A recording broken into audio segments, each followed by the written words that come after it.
It'll be 1 to go this time by. Coming to the green, buddy, coming to the green. Let's go get him.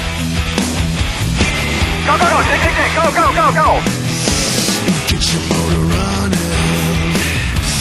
Head out on the highway. Gets the qualifying time with a time of 27.405 seconds or 179.442 miles. Easily a track record here at Darlington. This is his 5th career pole, and this is his first pole in 2:08 and his first pole here at Darlington. Greg, you've won here before, back-to-back victories here a couple years ago.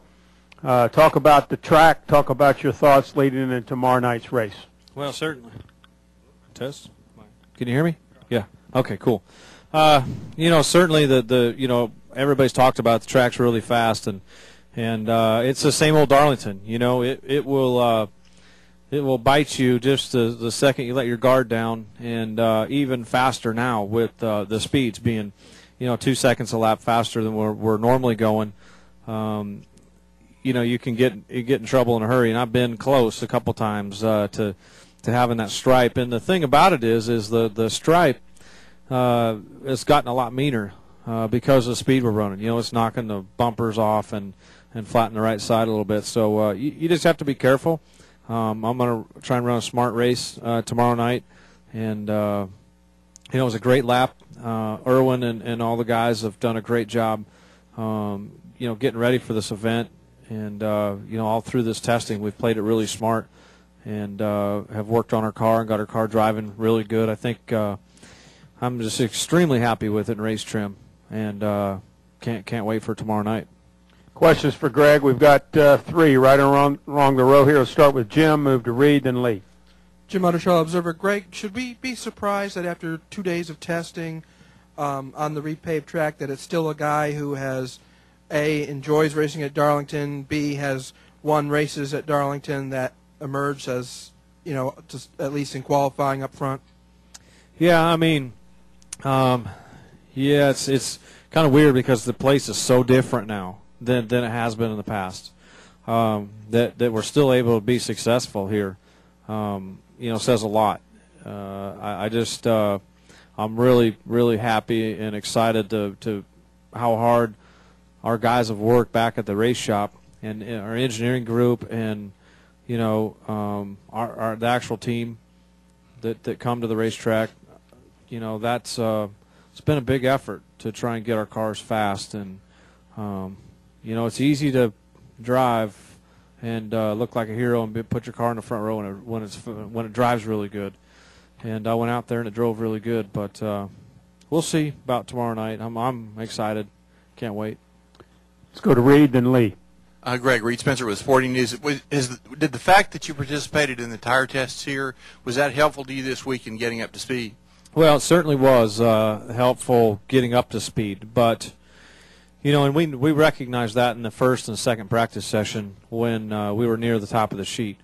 But we're really surprised to see some of those other cars right at the top of the sheet. In fact, faster than us. All the Gibbs cars were faster than we were. So it didn't take them long to get the track under their belt. And I think that if you look at the last practice session, we're somewhere in the high 20s on speed. And, we really didn't get a good crack at a qualifying effort. We had all that practice and still came up short because we switched over about 30 minutes ago, and then a lot of people had accidents, and they closed the track 2 or 3 times and then never got going again. So that was my first attempt at a qualifying run since we've been here, that lap. So I was a little nervous going off into 1, but I knew I had a great car, and I knew it was going to stick. And once I got the feel of it, about halfway around 1 and 2, I knew that 3 and 4 was going to be a good corner as well. Go ahead, Lee. Lee Spencer, Fox Sports. Is patience going to be the key, and has everything that you've learned in the past at this racetrack pretty much gone out the window? Yeah, it really has. Everything we've learned. One thing that's going to be interesting and exciting tomorrow night is that none of these cars, keep in mind all this practice we've done, we haven't been side by side yet in a group of cars. And so when that green flag flies tomorrow night, it's going to be the first time that we've gone around here at speed side by side, 10 deep or 20 deep. So track position is super important, I think. And I'm thankful that I was able to get my car at the front of the field to start this race. But, I think a lot of people are feared that whether we're going to see a lot of passing or not.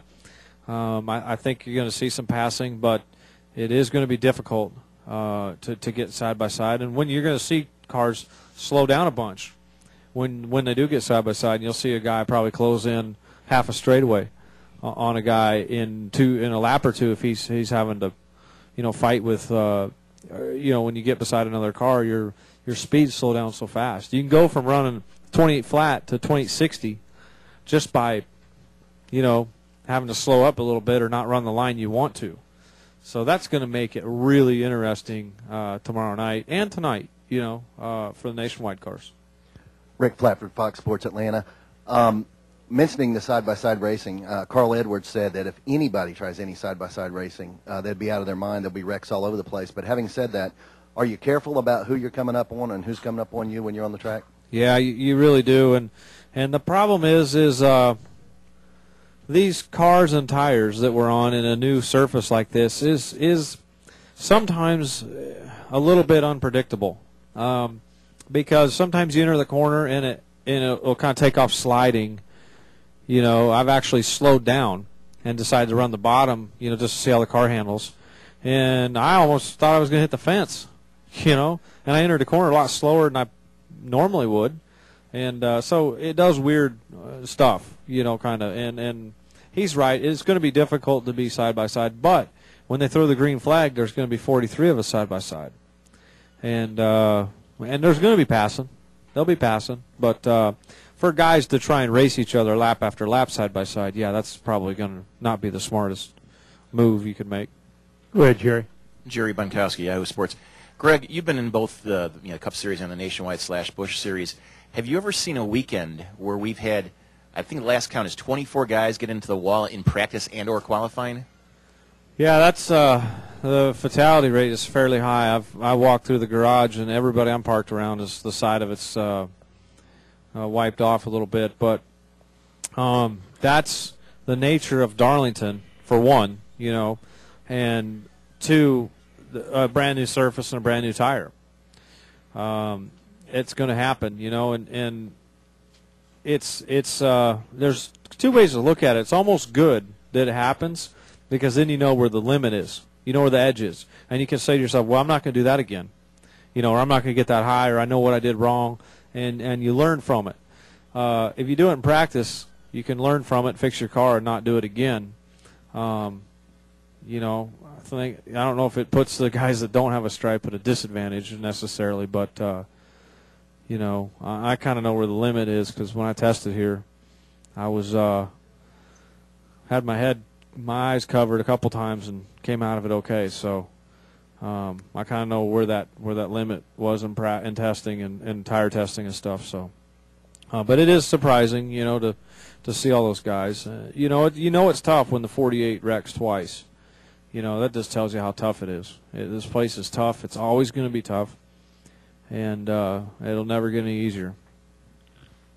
Question in the back. Go ahead. Dwight Drum, Racetake.com. As far as tire wear, it used to be such a big factor at Darlington, and now is it absolutely no factor? And do you think that with the seasoning of the track that some of the characteristics will come back? Yeah, I wish I knew the answer to that. We tested Charlotte the other night, and I feel like the track's starting to give up grip a little bit. The car's starting to slide a little bit, and it's kind of halfway predictable.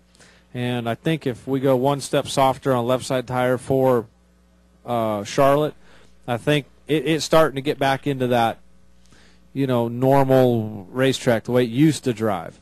And so that's, good for this facility, which is similar pavement, similar surface, and similar tire. We have the same right side tire as Charlotte here. So I think that with years to come that I don't know that I really don't know. I don't know if tire wear will ever be an issue like it was, before the repave.